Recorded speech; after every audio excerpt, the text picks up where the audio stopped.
she? Babe alarm, look at her. I subscribe, box your charm, see that drip. Soaking wet, cushion cut, got her face. I can't forget. Oh my God, who is she? Hey everybody, good morning, good afternoon, or good evening, depending on where in the world you are joining us from today.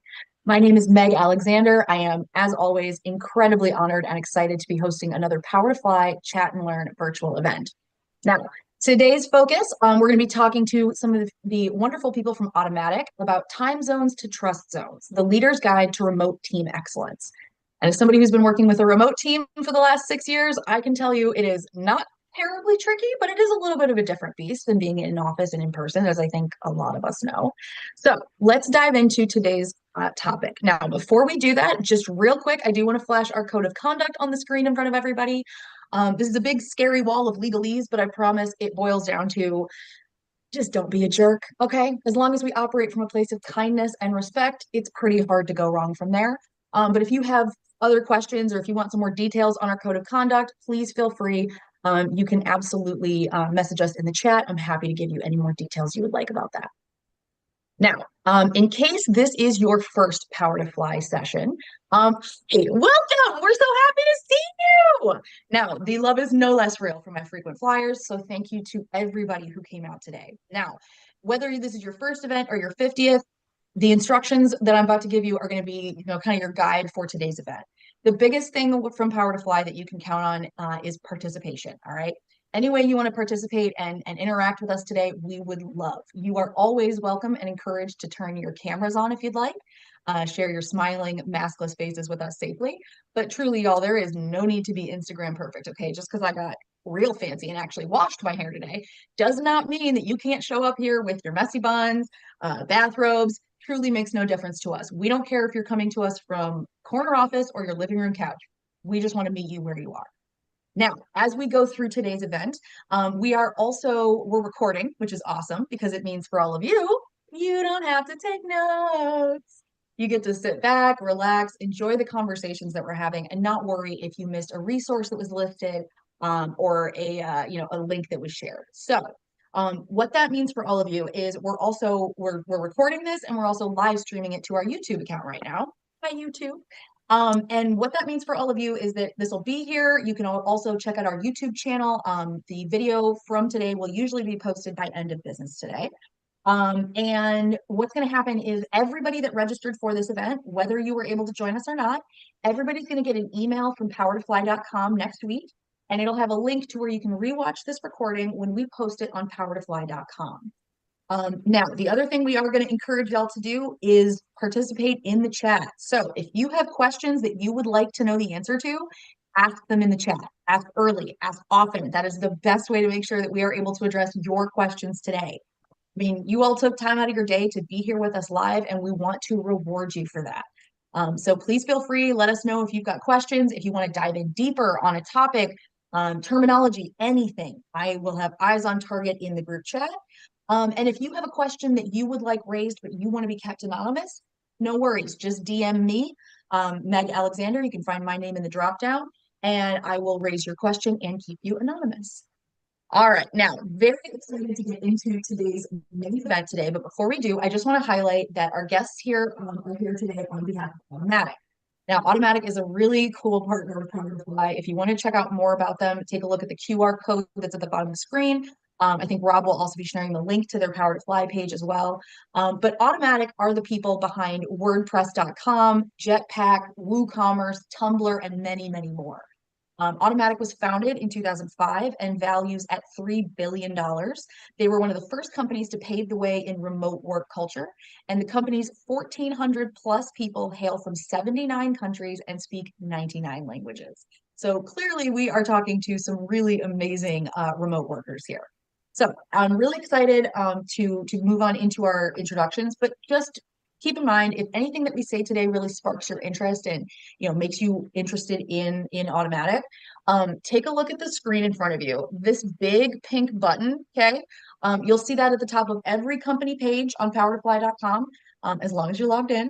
And from there, if you tap that follow button, that is going to do some really great things for you, especially if you're job hunting right now. So if that's you, or if anything we say during this time interests you, stick with us to the end and I'll tell you some ways you can utilize this page to help you in your job search. All right, now joining us first and foremost, we have Tasha Bishop. Now, Tasha is the head of customer experience at Automattic. She's a seasoned SaaS leader with a passion for turning both teams into deeply connected, high performing units. She has experience scaling global teams from startups to enterprise. She's led remote, hybrid, and in person organizations through hypergrowth, transformation, and everything in between. Now, Tasha brings a strategic yet people centered approach to leadership, focused on building trust, clarity, and momentum across time zones. Tasha is currently shaping the future of customer experience at Automattic. Tasha, what else would you like our audience members to know about you today? Hi, thanks, Meg. Hello, everyone. It's so great to virtually meet you. I'm excited to have a chat today. So Meg gave a great description, but I have been at Automatic just for a year now. And at Automatic, that's pretty young, as most people have a very tenured time at Automatic because they love working there. So it's great. I've been in the customer experience world of things for about 2 decades. So don't do the math on that too much because we don't need to get into that. But outside of being obsessed with customer experience, I live in the Seattle area, west coast of the US. I spend most of my time outside as much as possible, whether that's on a paddleboard or a mountain bike or anything just to be in the mountains or near the water. And I am a mom of two 18-year-old twins that are heading off to college. So that's a whole new world that I'm jumping into. But overall, that's a quick little summary of me, and I'm really excited to dig into the topics today. So I will turn back to you, Meg. Excellent. Thank you, Tasha. Very eager to hear all about your experience with Automattic. I love talking to tenured people as well as people that are fresh in because sometimes you have better memories of what it was like out in the hinterlands before you found your way back. So I very much appreciate talking to freshers as well. So thank you, Tasha. All right, joining Tasha on stage, we have Elizabeth Urello. Now, Elizabeth is the Happiness and Hiring Experience Manager at Automattic. Elizabeth has worked remotely at Automattic for the last 13 years, and for most of that time, she has led global teams, full divisions, and leadership teams entirely remotely. Currently, Elizabeth leads the hiring and experience team for Happiness, which is their customer support and experience team. Elizabeth, uh, what else should our audience know about you today? Thank you. Thanks for having me today, everybody. I'm excited to chat about remote work. As Meg mentioned, I have been at Automatic for 13 years, so kind of on the other side from Tasha. I'm definitely a veteran, both to our company and to remote work generally. I live in Kyle, Texas, which is a little kind of bedroom community about 40 minutes south of Austin. And I have a 4-year-old daughter. And a fun fact about me is I'm expecting my second baby next week. So you all have actually caught me on my last day of work before I go on parental leave. So I'm excited to have this to kind of cap off my work before I go do that. And yeah, looking forward to it. Well, yeah, let's send you into the weekend like on a high note. I can't wait to get Yeah. started with this. Okay. All right, now we have a ton of questions that we have ready to ask you, but truly, y'all, if you are in the audience today and you have any questions you want to ask, please feel free to send those in. You can send them into, hold on here. You can send them in the main Zoom group chat if you'd like. You can DM them to me if you want to if you want to have your question raised anonymously. So please, y'all, ask early, ask often, so that way we can make the most of today's event. Okay, let's kind of start with talking about remote work when it comes to company culture. Powerfly is entirely remote, we're entirely distributed, but Automatic does also have in-person locations. So when it comes to kind of fostering that connection between remote and in-office workers, what do you think is key to that? Tasha, do you want to start us off? Sure. I'll start actually talking about my experience prior to Automatic because I have worked in-person offices and a hybrid scenario. And at Automatic, we have mostly remote workers, but we do have a few offices here and there.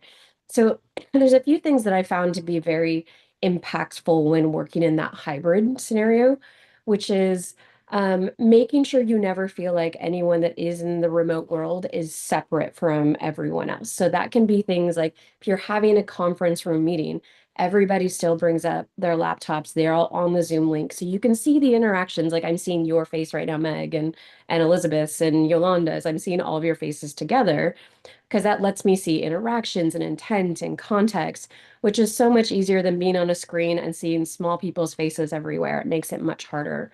The same thing comes into play with things like if you have an event at the office, that makes it really tough for somebody that isn't remote. So how do you do something special for them to make them feel engaged and immersed? And so there's different ways to go about that, whether you have like somebody that has them connected through the event and they're engaging with them throughout, or you do something special for them, sending them something that is like their own party celebration where they're located at. Things like that are super valuable, impactful. But the other thing that I like to try to do, thinking more on the remote side of things that I deal with more on a day-to-day basis with my team at Automattic, is that I try to engage with people in different ways than just like Slack messages or, meetings. I do things like I leverage video chat a lot in Slack. I leverage audio messages a ton. And this is actually works really well with my leader who um he's busy and he's moving around a lot. So I like will send him audio notes all the time and I prep him in that way. Or I have team members that are in Singapore or time zones that are harder for me to connect with India or Croatia. And so I will send them a video note of like, hey, so and so, I was thinking about this project. I want to work through this. They can see how I'm thinking about it. I can share ideas with them. And then they send me messages back. So it feels like we're very connected. And I get a lot stronger response and connection with those people if I take those type of approaches. I like that. I especially like the voice note thing. That's a good idea because then it's a little bit more personal isn't the way to put it, but kind of more curated and you can hear how the person's talking about it as opposed to just trying to read intent or attitude or something into an email. So I really like that as well. Elizabeth, how do you do this? Like, have you had to try and coordinate remote and in-person teams before? Like, what is that experience like as somebody in a leadership role? Yeah, so I think it's difficult. Automatic is distributed first, and we always have been fully distributed. We do have some offices, but they're more like voluntary for people who live near them to go in and co-work together if they want to. So we've never had a situation where there is an area that functionally works in person and then they're collaborating with teams that are distributed. We have acquired some companies who work that way. And I think that one of the most difficult parts about that is that if you are going to build a truly remote environment, you have to make all of your decisions with remote first as the default. So if you're trying to and we saw this during the pandemic, right? A lot of companies wanted to experiment with remote, but they wanted to do it sort of a little bit gradually or experimentally. So they have Piecemeal, yeah. one team, yeah, or one division. And it was sort of like a very like dipping the toe in the pond thing. And I think that doesn't really work because the people who are in office end up getting more included in the actual decision making. They're in the spaces where those things are being decided, and then the remote workers are sort of brought in as an afterthought. So I think if you're going to do it successfully, you have to think about how do we structure everything we're trying to accomplish in a remote first way. So then people who are in office, it's almost incidental where they are. But yeah, I haven't had to balance those two things at Automattic myself, so I can't speak to it much No, more that's than good that. though. That's good because I mean you raise a really good point, which is like you can't obviously we want equity, right? We want everybody to feel equally included, that everybody's part of this, but that doesn't mean painting everyone with the same brush. And it means that you can't assume that everybody needs the same thing. So I totally get where like this could cause a huge disconnect, even just for one person to try and track both of these groups. Yeah, I can completely see that. Let's see here. We're gonna go into kind of like trust and psychological safety in a little bit. But before we hit that, I do want to talk a little bit about a lot of the ways that we foster connection with remote teams is with, kind of powwows, right? It's by being able to sit down and do a huddle or getting people in groups. How would you recommend fostering connection between employees, especially in like a more high-paced environment. I'm thinking, like sales teams can sometimes work really fast. Mental health clinicians don't really have a ton of time for like socializing during the day because you're kind of in back-to-back meetings. So how do y'all handle that? If you're trying to create those opportunities for connection, but you can't utilize like, oh, we're doing a work happy hour, you can join this. How have you done that in the past? Elizabeth, do you want to kick off this one? Sure, yeah. I think you have to be very intentional about it. One thing that you'll notice at Automattic, it's interesting to me because it's the first remote job I've ever had. I mean, before this, all of my jobs were in office, and this company is far more social and communicative than any in-office role I've ever had.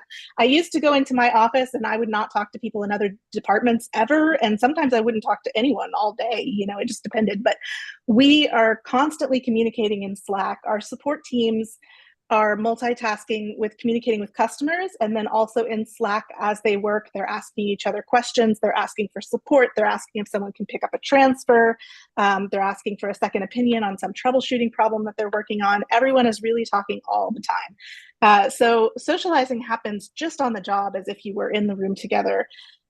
We also build it in intentionally. So like one example, a cool thing that we're doing now, I'm not sure if it's already happened or if it's coming up, but our Learn team does intentional random connections day. And it's a day where they set up some different like activities to like facilitate people across the company coming together and talking about things really outside of work. And the whole point of it is just for the company to have a virtual bonding experience.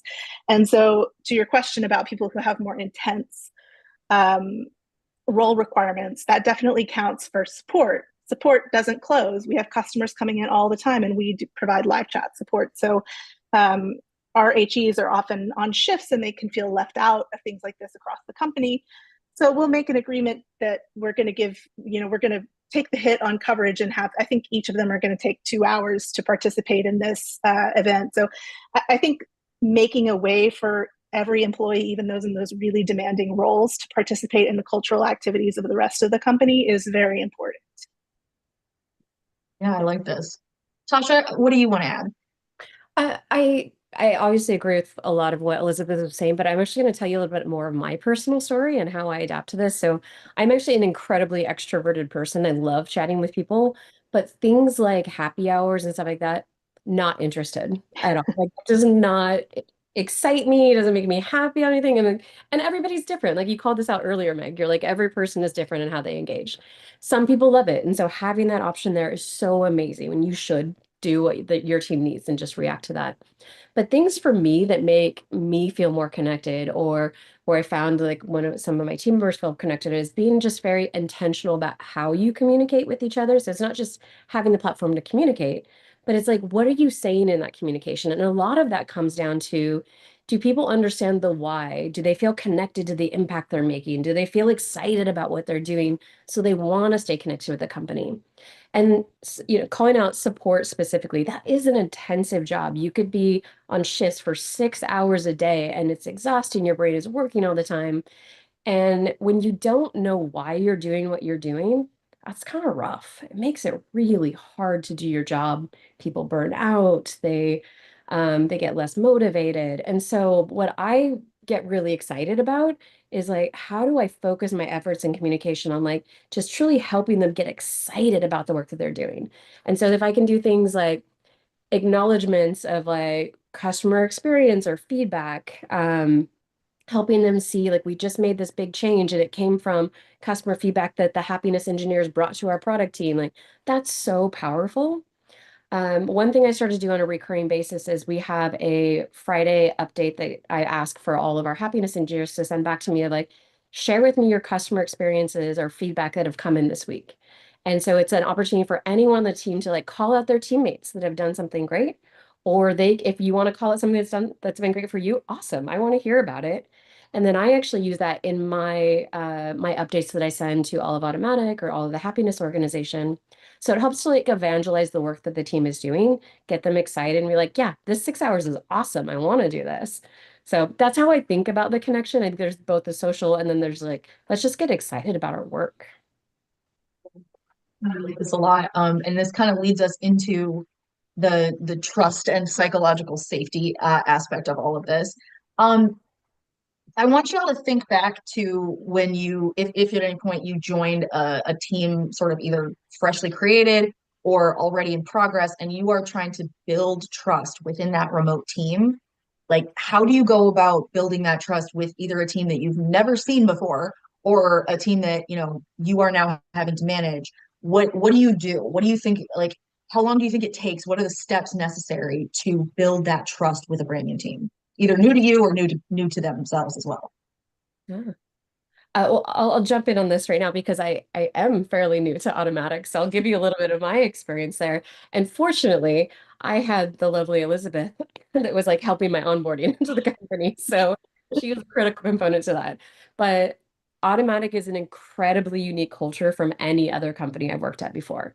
And there's like really great sides of it, and there's like some learning lesson sides to that too. So I've worked for multiple companies throughout my life, startups, very large companies, lots of cultures. But when you come to Automattic, many of the people have been here for 5, 10, 15 years.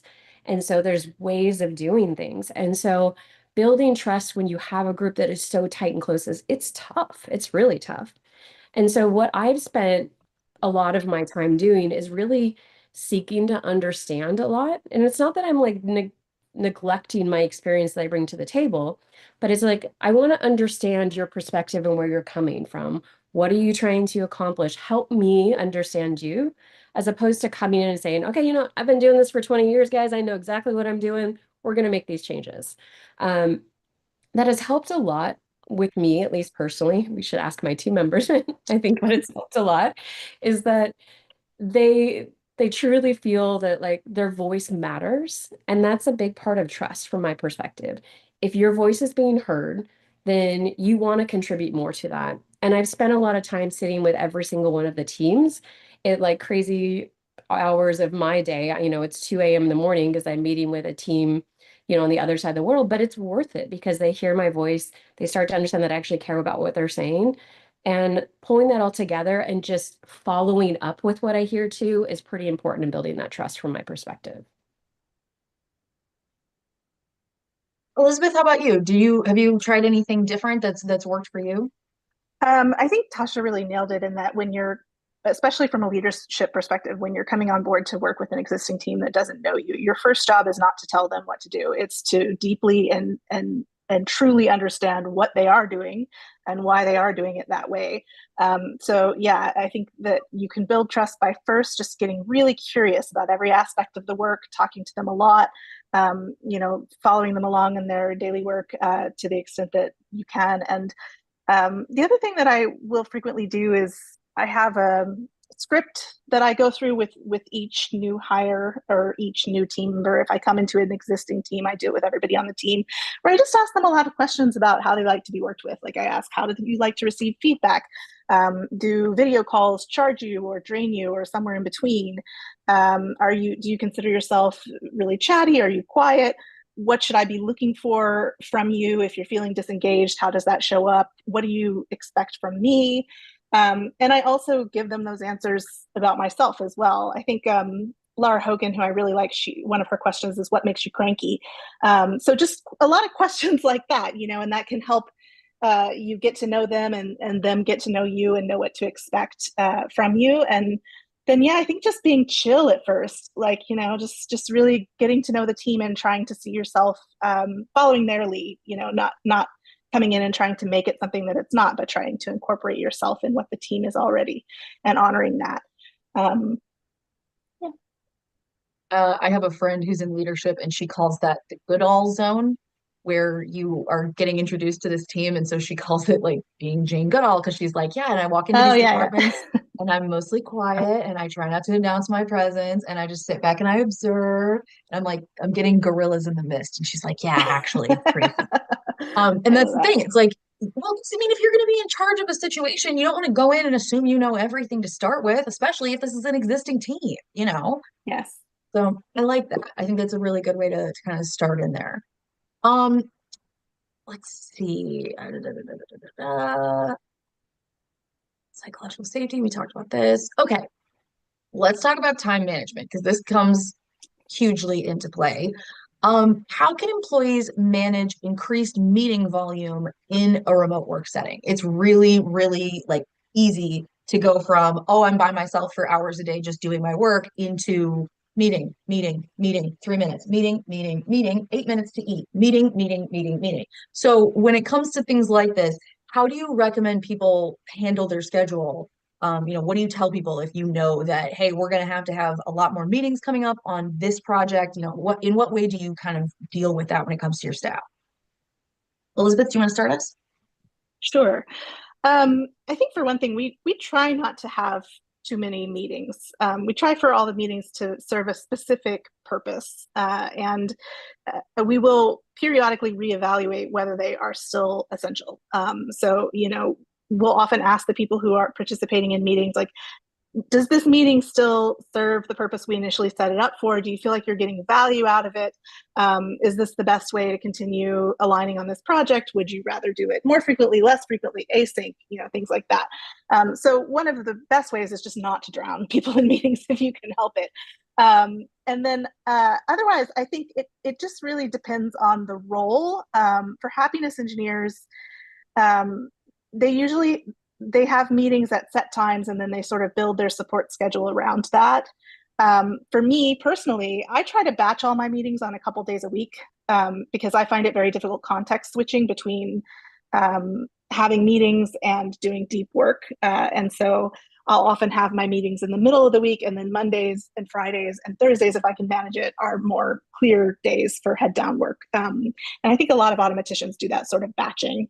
Other people, they could not do a day full of meetings, and they would prefer to have, like, one or two meetings in the morning, and then the afternoon is their time for deeper work or something like that. The nice thing about our environment is that you can optimize your schedule for your energy levels, and you can move things around and do them however works best for you, which, like we're saying, everybody's very different.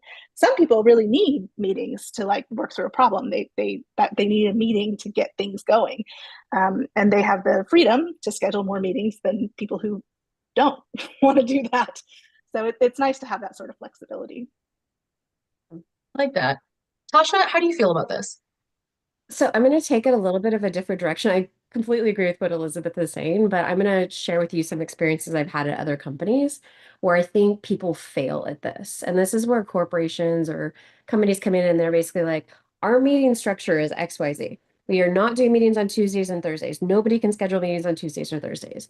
Or maybe we go on the opposite end of that, where we're like, these are critical, important. Everybody has to attend this. This is the structure we do things. I think you said something along these lines earlier, Meg, but like, we're all humans, we're all different. Like, I get different energy in different ways. And Elizabeth touched on this a little bit too.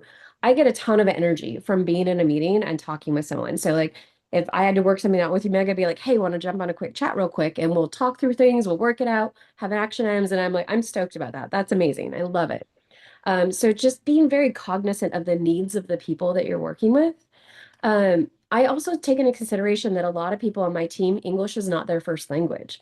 And that's really draining for people to be in 6 hours of meetings and having to, like, convert that language in their brain and make it work.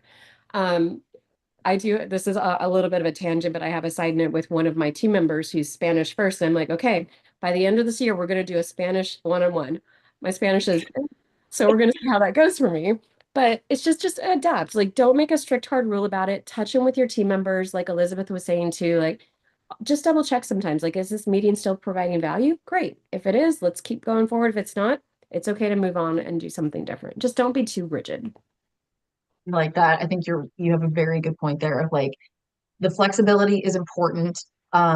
But people do better with structure. So I think you're right. I think it's one of those things where you have to listen to your team. You have to talk to them, ask these questions, and like Elizabeth said, actually listen to the answer. Like, okay, you like this best, you don't like this. Like, you're not going to be able to please everybody all of the time, but by knowing some of these broad strokes, like, hey, this team, they're not going to take kindly to that. They're going to want like a later meeting in the day so we can, crunch through the numbers, blah, blah.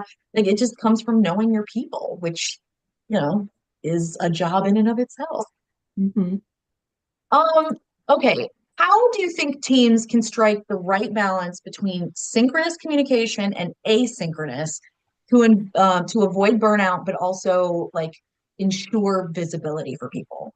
What has your experience been like working with asynchronous catch up versus synchronous? Do you think there's pluses or pros or cons to either of them? Elizabeth, you want to start us? Yeah, I mean, I think this is going to sound repetitive, but it's different for every person. I think I'm fortunate in that my natural preferred communication style is lots of reading and writing, which is initially how most of Automattic operated. It's actually kind of interesting because when I first started there, almost all of our communication was async. We very rarely did any video calls at all. I think I was in support for maybe like half a year before I ever saw what my teammates looked like. And some of them kept their cameras off. And I remember our first team meetup, we were going to Amsterdam, and I had agreed to meet this other team member at the airport because he wanted to carpool into the city.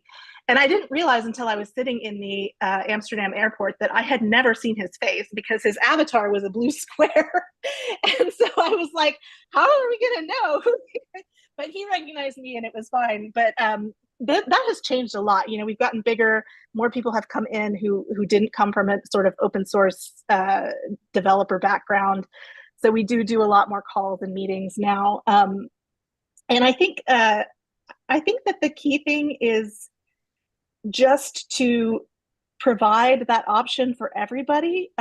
We do have some employees who, for whatever reason, they just really don't want to communicate verbally on camera. Like maybe that's just not how they think best or whatever. We're pretty flexible about like leaving your camera off. People can contribute in the chat. For my team, we always have a transcript on because some people don't process the verbal stuff that well.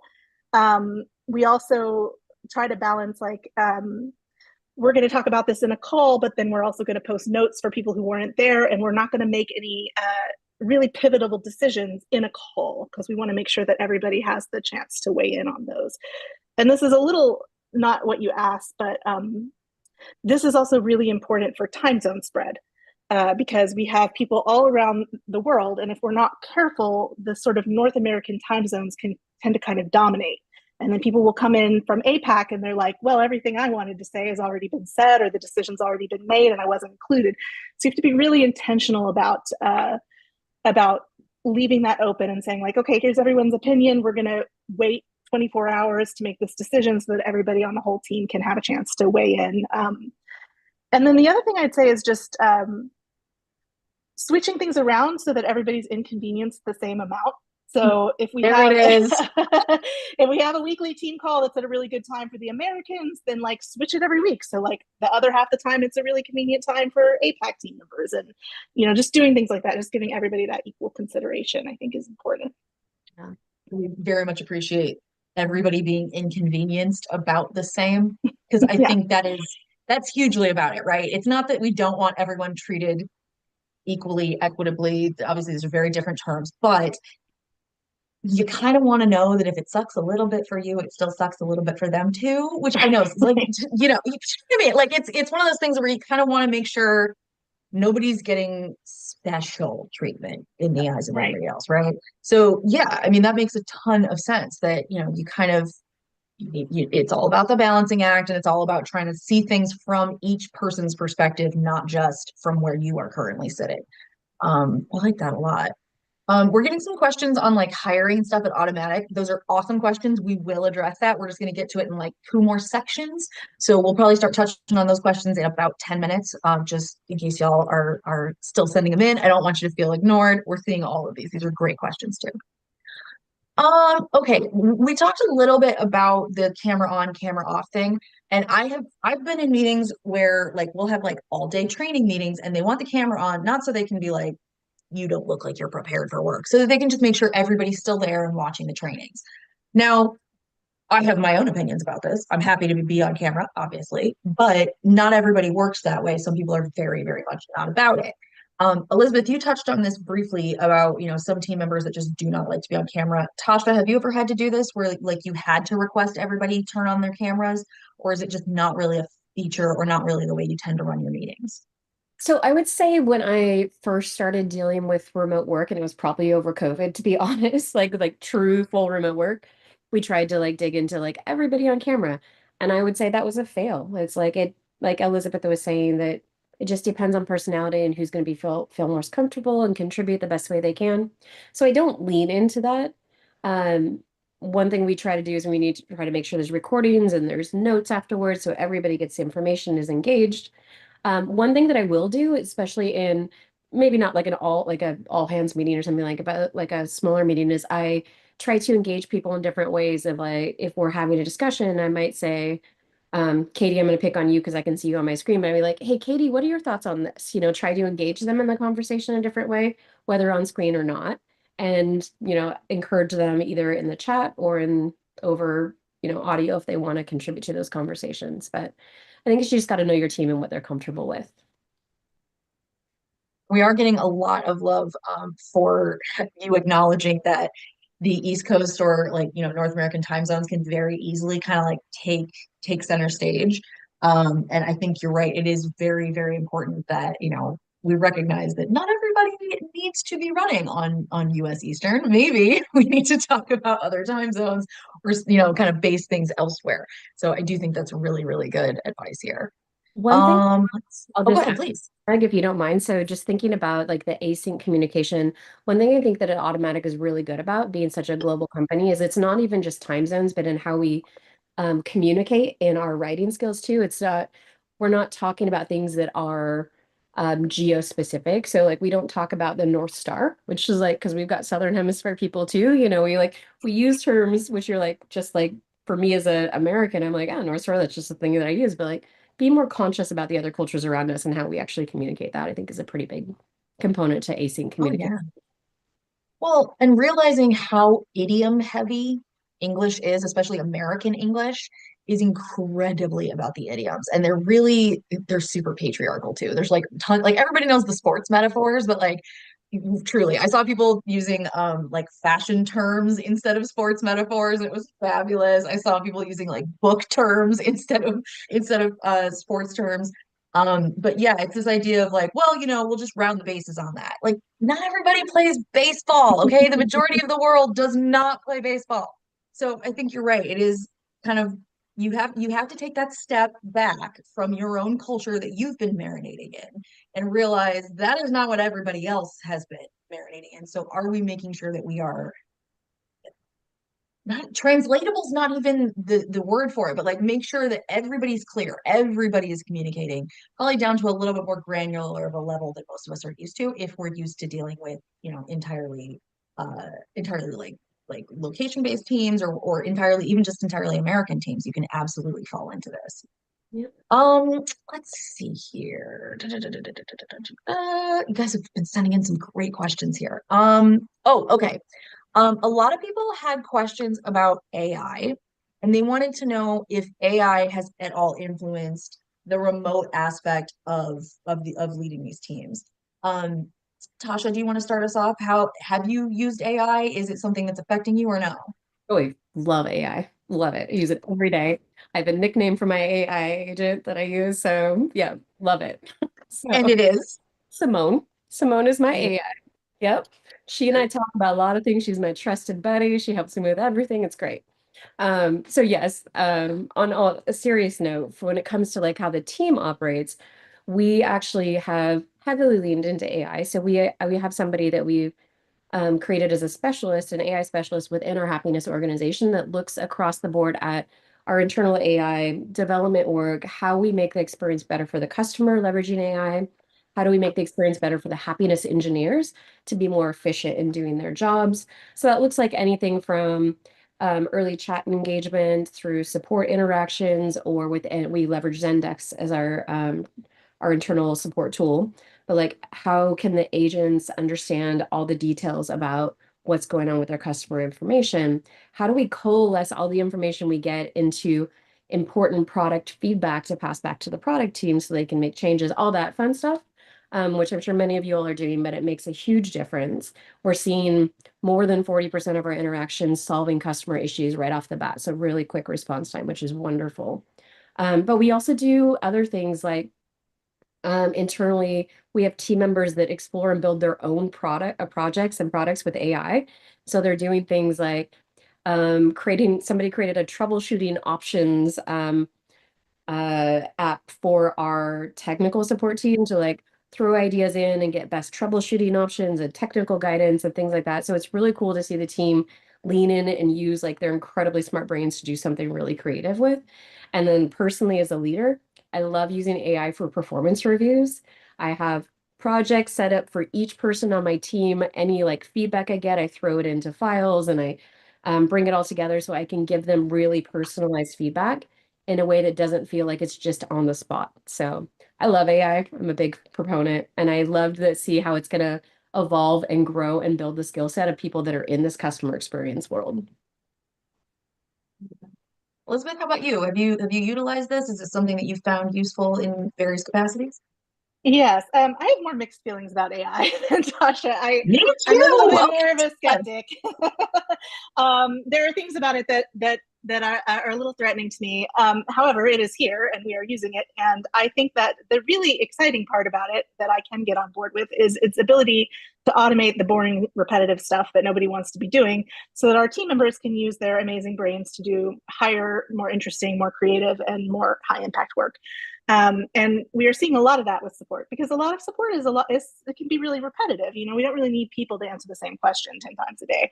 And I think for my own work specifically, Automattic doesn't have, we staff lean. So a lot of us do a lot of our own, admin, and there's like some data entry and just like some really complex processes that are just very repetitive and unnecessary. And the ability to automate all of those, it makes me happy despite myself. I'll be like, yeah, and then I'll be like, all right, well, that just saved me 5 hours this week. All right, I guess that was pretty cool. So yeah, I think it's exciting. I think it is changing how things work, and I think one of the things that it's changing is it's looking like we'll all have more bandwidth and more time. And so, we've started asking questions like, if we had this much more time in a week, what would we want to use it for that would really, that would really improve and make our customer experience that much better? What are the things that we've always wanted to invest in that we haven't been able to? Like, let's start articulating those things and thinking about how we can get started on them, which is a very exciting place to be. Yeah, absolutely. I mean, I'm in the same camp as you. I want everybody to work smarter, not harder. And if the robots are going to take over eventually, then at least let them do the boring stuff first. Yeah, That's exactly. great. For me, any reticence I have for it is mostly like environmental, because I know how much Yes, water it takes yes. to cool these things. So like that part makes me nervous. But like my husband uses it for almost anything. I have gotten him to not use it like Google, because like, come on, bro, you can do a 2 minute spreadsheet. But yeah, I think you're right. It is one of those things where like have the AI, like our AI sits in on chats like this, and then we're able to pull factoids out of it to either make a blog post about it or whatever. So like, yeah, there are absolutely key points to it. So I think that that's really great, and good, especially like to hear that you're using it, but also not like it's not the only thing we use. I think Yeah. that's important.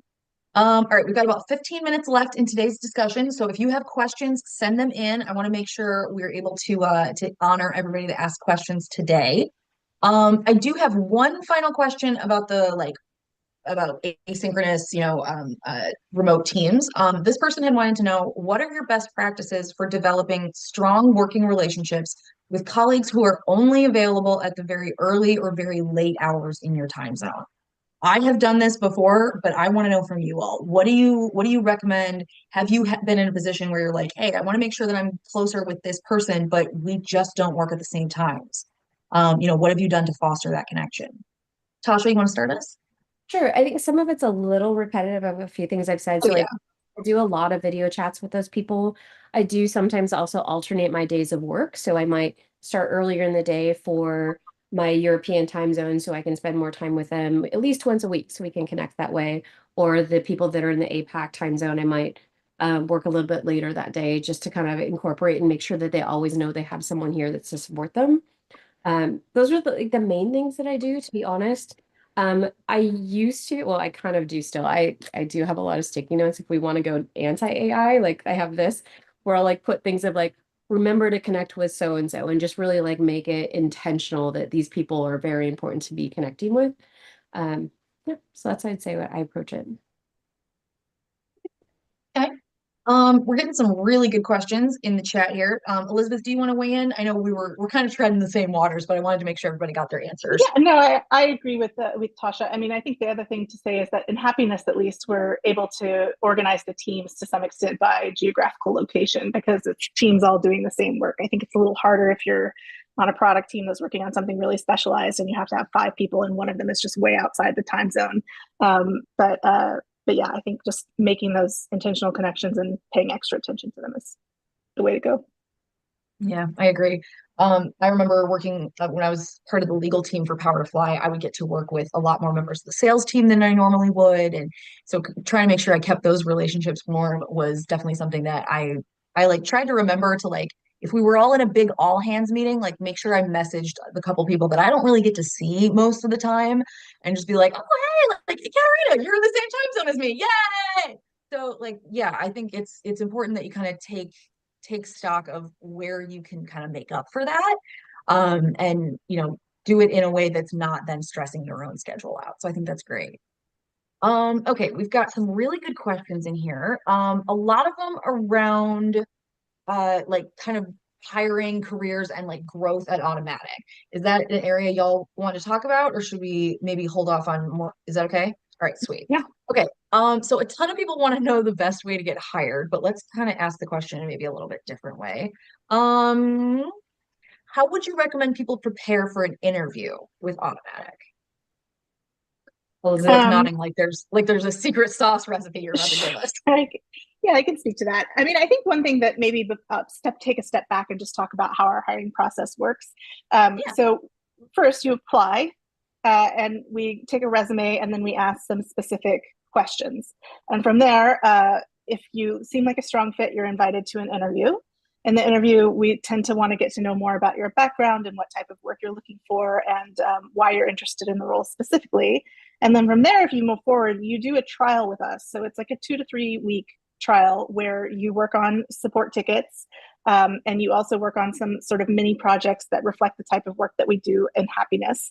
And this is really effective and I think useful to everyone because it's a paid trial as well. We pay you for the time. But it helps you, first of all, it helps us evaluate whether or not you're going to be a good fit for the team and also know kind of how to place you.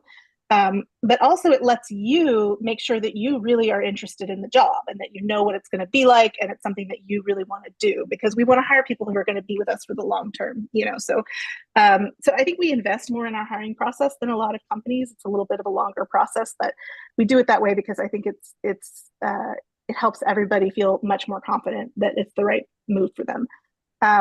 So as far as how to prepare, one of the nice things about WordPress is that it is open source software, and all of the products that our company makes are very much out there on the internet for anybody to use, play with, work on, break, and we also have public support forums. So if you're interested in getting a job in support at Automattic, you can go ahead and start answering user questions on a volunteer basis in any of our support forums. And I think that a lot of candidates who come in have that sort of history. And they can say like, hey, I've been doing this work here for a while and I really enjoy it and I would love to do it with your team. So that's great. We really love to see familiarity with our products and a kind of deeper familiarity, especially these days. We like for people, you don't necessarily have had to support our products in a professional environment, but if you're a power user, that's great. Let us know. If you've done it on a freelance basis, that's awesome.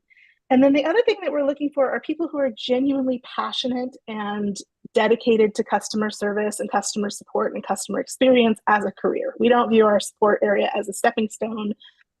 It is definitely something that we believe is a deep area of expertise and that people have lifelong careers in. So we want to hear your point of view on what makes for great customer experience. Why are you so interested in working with customers? What about it is exciting to you? What have you done in your previous roles that has elevated the customer experience for where you've worked? So I think all of those things are great things to prepare and be prepared to talk about. We want to hear about them all. Tasha, how about you? I'm actually going to default to Elizabeth because she handles most of the hiring here, so she knows exactly what she's talking about. I have the luxury of her saying, "These are great candidates for you," and she's just a great partner. Love it. Okay. Let's see. Oh, one person had asked, this one came in or early one. How does Automatic support career growth for people in support roles like happiness engineers? So Elizabeth, like you said, there are certain companies where kind of support is where you cut your teeth because it's where you start learning about a lot about how the business functions or what the products are like. But in a company like Automatic, where you very much want there to be a deep level of knowledge within there, what does career growth look like within that? Yeah, I'm actually going to punt that one back to Tasha because since I'm going to talk about all the hiring stuff, I think that's a good one for her to talk about. Thanks. I love it. I love talking about career growth. So I do agree that support can be viewed as like getting your teeth into the business and like growing. But I think sometimes people forget that there's a huge ability to grow within the support function too. So one of the things that my team focuses on is establishing a career growth plan with each individual on the team. So we actually look at where do you want to be short term? Where do you want to be long term? What inspires you? What do you want to actually build your skill set to be like? And then we look at all the different options that can look for you. So is it continuing to work within the direct support line of things? You want to become more technical. Maybe you want to specialize in a particular area, and that's great. Maybe you want to become a developer. Maybe you want to become a project manager. There's a lot of options for you. One of the, excuse me, one of the benefits with Automatic is we're such a large company with so many different business units and different opportunities that the it's kind of endless as to where you want to go. And oftentimes there's a role that doesn't exist right now. When you find a gap, you can actually slot yourself into that gap. And we've had that happen over this last year with a number of people within our team. We had a need that our customers needed from us, and so we created something new. So I would just say that Automatic is great at allowing people to create what is going to be the best path for them. And I have not met a leader here that is not supportive of that either. Awesome. Let's see. Oh, this person wants to know, do happiness engineers typically work with a few companies that are in their time zone? Is the support that there's providing more coding or traditional technical support? Would either of you like to jump in on this, Elizabeth? Sure. Yes. Most of our customers, well, it depends on the business unit you work in, but for WordPress.com, it's mostly end users and some developers. We do have teams that work with more enterprise or full companies, but our general team works with site developers and end users. And sorry, what was the other part of the question? Was How much of it is coding versus like traditional oh, technical support? almost all traditional technical support. We do have some escalated teams that get more into the code a little bit, but it's technical support, and also a lot of it is customer service, customer growth, customer success. Our happiness engineers really go beyond just helping our customers with problems. Their angle is also to help our customers find success with our products. Our products are very complex and there's lots of different use cases and there are lots of different ways to combine them. So we are really advisors as well as just technical problem solvers. Tasha, Okay. do you have other thoughts on that? Well, it does very much depend on the business unit you're at. That is one of the great things about Automatic. We have another team that I work with called A4A, which works with our agencies. So they're working with companies on a regular basis, growing and building. We've got onboarding teams that we're building out now too. So there's just a lot of variation. And so I wouldn't, if you were looking at Automatic, I wouldn't limit yourself to thinking it's just one way or another. We have opportunities for all of that. All right, we've only got about 5 minutes left before we have to wrap up. Before we go, I did have a couple other questions. One of them was about mentorship as part of career development. So if you are working remotely, it can feel really like hard to get in touch with mentors or have these things kind of happen organically. Do you have any suggestions for people who are working entirely remotely but do still want to be able to connect with somebody, as a mentor potentially? I'll jump on this one real quick, and then Elizabeth, by all means, feel free to add on. Okay. I am a huge advocate of leveraging mentors. It has been a very beneficial servers for me. One thing that I just want to call out is if you're looking for a mentor, excuse me, realize that you have to put in the legwork to have a successful relationship with a mentor. Don't expect to show up and have them guide you and tell you exactly what you're going to do. Um, Being remote versus being in person, I don't think necessarily impacts. It's just really the different avenues you take. One of the benefits we have at Automattic is that every person has the opportunity to sign up for working with a leadership coach. So if your company has that option, that's amazing. Leadership coaches are phenomenal. I've had so many that I worked with in the past that have just completely shaped where I am now, and I still have a lot of work to do. So it's really great to have someone that's just helping you along the way. But I would encourage people to leverage your network. Go on LinkedIn, put out a request, figure out who you've worked with before, some inspiring leaders or somebody that you've seen that's just done great work. Even if they can't mentor you, leverage their network and figure out if they can connect you with someone. Just don't be shy. Ask for what you need. Tell them what you're trying to accomplish. Most people are really great and they want to see you be successful. So just ask for it. Let's see, what else do we have here? We've still got some questions coming in, so these are really, really great. Oh, is it possible to share with us when or how many roles you're looking to hire for within the HEs? It's okay if the answer is no. I get it. I'm okay with being told no. So we don't have a specific number right now. Our job posting is about to go back up, so watch that. We have a job posting. We're going to go up. I think it's next week for the happiness engineer role. And we're always wanting to work with the best and brightest in the field. If the posting's up there, please apply. I did want to say also, coming back to the AI piece, because I think I'm seeing some questions about keyword screenings and things like that. At Automattic, we're certainly experimenting with things to make our resume review more efficient. But regardless of the screening, a human being looks at every single application. One of the things that AI has made more difficult in hiring is that everybody sounds the same. So I would say make use of AI. It's a good tool. If you're a support professional, you should be using it. We want to know how you're using it to make your work more efficient, smarter. Certainly in customer interactions, it can save you time and help you provide more accurate answers. But we want to know authentically who you are. And the applications and the trial work that really stands out are people where we get a really good sense of who those people are and what sets them apart from everybody else applying.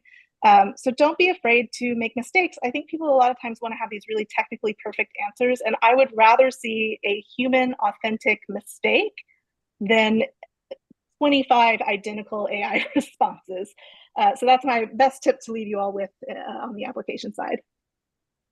I would absolutely agree with that. Like my husband, like I said, he uses it to draft his reports, but then he goes in and Yes. rewrites and makes sure that it sounds like him. He uses it to translate his reports because he works for a company that's half French.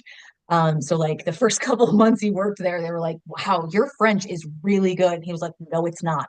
No, just sweet Aaron, it's not great." So like I think it's really important that yes, we all recognize that people are going to use it and that's great, but like make sure that you are putting your own spin on it because otherwise it just comes from a computer and it could have who knows all kinds of silly errors in there that you're like clearly no one with eyeballs looked at this. So okay. Before we go, is there anything else y'all want to share? Because we're almost at the end of time today. No, it's been tons, y'all. We've gotten some really great stuff. Okay, so one thing that I do want to share is the how your company page looks like on powertofly.com. So we showed this a little bit earlier today at the beginning of today's session. And I just want to highlight here, if y'all are interested in working for Automattic, even if you are not actively seeking right now, it's still a great option. Make sure you go in and you smash that follow button for Automattic's company page. That way, it does a couple great things for you, but basically what it does is it works like already having a friend who works at Automattic. So once you smash that button, Power to Fly is going to keep you on Automattic's radar because it's going to add you to their follow network. That tells the Automattic team that you are interested in working with them even before you fill out a job application. So this is a really great option if you're actively seeking, but don't see anything right this second that you have to apply to. The other function of it is it allows It allows Power to Fly to keep Automattic on your radar because we will tell you when they post new roles. So that way you don't have to worry about setting reminders on your phone or anything. We will keep you up to date when their stuff goes live. So I very much recommend it. I also see we've been getting links posted for how to do this through Automattic's own company page. That is awesome. I am never going to tell you not to apply. I'm never going to tell you don't apply out other than Power to Fly. Use whatever links you want to get the job, y'all. That is all we want, is for y'all to find your next opportunities. I do love it if you tell them you came to us through a Power to Fly event, because obviously, we take very We like great to hear pride that too. It's good to know. We want people to know. Yeah, we like to celebrate our stories. But yeah, please use every available opportunity. I will tell you, if you do apply via Power to Fly, there is a account manager assigned to each company, and they'll keep an eye on where you are in your application process. So it's not going to guarantee you anything. It's not going to hurt you, but it is one extra person going like, hey, how's Tasha doing in her interviews for Automattic? So just FYI, that's something I like to put out there for y'all. That is going to bring us to the end of time today. But Elizabeth and Tasha, thank you both so much for taking time out of your day, sharing your expertise with us. There's so much prep work that goes in on these events as well. And it is always a treat to talk to the Automattic team because y'all do your own work. So I'm very, very happy to have gotten to host today. And I really hope that we get to do this again soon. Thanks, Thank Meg. you so much. All Thanks right, my everyone for last showing thank up. you of the day goes out to the audience members. Y'all, I love that you come to these events because why? Because it means I have a job. But even more so, I love that you come to these events because you just took 60 minutes out of your day to do something positive for yourself in your career, okay? That is not easy. It is not simple in this day and age. So whether you are a little treat person or not, listen to Meg, okay? Give yourself the gold star, the cookie, the pat on the back, the coffee drink, maybe not Starbucks is all I'm saying. But do it. Give yourself the little treat because you just did something positive for yourself, okay? Now, I sincerely hope that if this was your first Power to Fly event, I really hope it's not your last. If you are one of our frequent flyers, I very much look forward to seeing you again soon. But that's going to be it for us today. So go enjoy the rest of your day, week, weekend, have the day you voted for, and try and be nice to people, okay? All right, y'all, that is going to be it for us, but we are incredibly happy. Thank you so much for joining us today and cannot wait to